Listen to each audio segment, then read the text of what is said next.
समयको आँखा कहिले बन्द हुँदैन, तर पनि हामीलाई लाग्न सक्छ उसले गरेको गलत काम कसैले देख्दैन। तर समयले चुपचाप हेरिरहेको हुन्छ। कसैको आँसु, कसैको पीडा, कसैको मन टुक्रिएको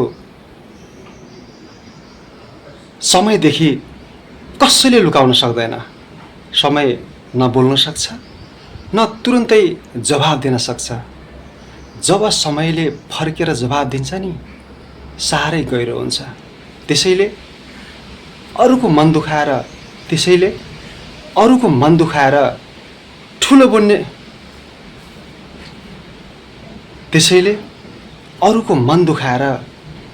ठुलो बन्ने कोसिस कहिल्यै नगरौँ।